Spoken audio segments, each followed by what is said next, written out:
আসসালামু আলাইকুম রহমতুল্লাহ বরকাতুহু। সম্মানিত প্রিয় মুসলিম ভাই ও বোনেরা, আর ইসলামিক টিভির পক্ষ থেকে সকলকে জানাই আন্তরিক মোবারকবাদ।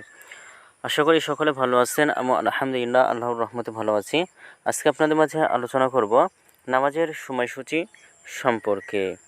তো আজ থেকে মঙ্গলবার 28শে মে 2024 ইংরেজি, 14ই জ্যৈষ্ঠ 1430 বাংলা, 19শে জিলকদ 1445 হিজরি, ঢাকা এবং তার পার্শ্ববর্তী এলাকার নামাজের সময়সূচি তুলে ধরছি।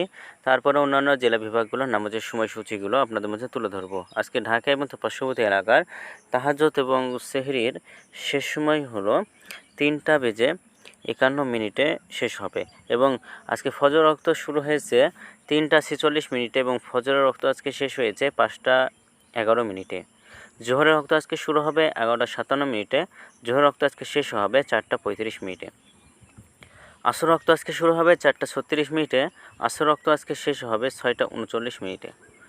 মাগরিবের ওয়াক্ত আজকে শুরু হবে 6:43, মাগরিবের ওয়াক্ত আজকে শেষ হবে 8:05। এশার ওয়াক্ত আজকে শুরু হবে 8:06 এবং এশার ওয়াক্ত আজকে শেষ হবে 3:41। আজকে সূর্যাস্ত যাবে 6:41 এবং আজকে সূর্যোদয় হয়েছে 5:10। এগুলো ঢাকা এবং পার্শ্ববর্তী এলাকার নামাজের সময়সূচি। এখন আপনাদের মাঝে আলোচনা করব বিভাগীয় শহরের জন্য উল্লেখিত সময়ের সঙ্গে যেসব বিভাগের সময় আপনি যোগ বিয়োগ করবেন তা হলো এই, অর্থাৎ বিয়োগ করবেন চট্টগ্রামে 5 মিনিট এবং সিলেটে 6 মিনিট কম করবে। ঢাকা এবং পার্শ্ববর্তী এলাকায় যে নামাজের সময়সূচিরা রয়েছে সেখান থেকে চট্টগ্রামে 5 মিনিট এবং সিলেটে কম করে গণনা করবেন, তাহলেই কিন্তু হবে।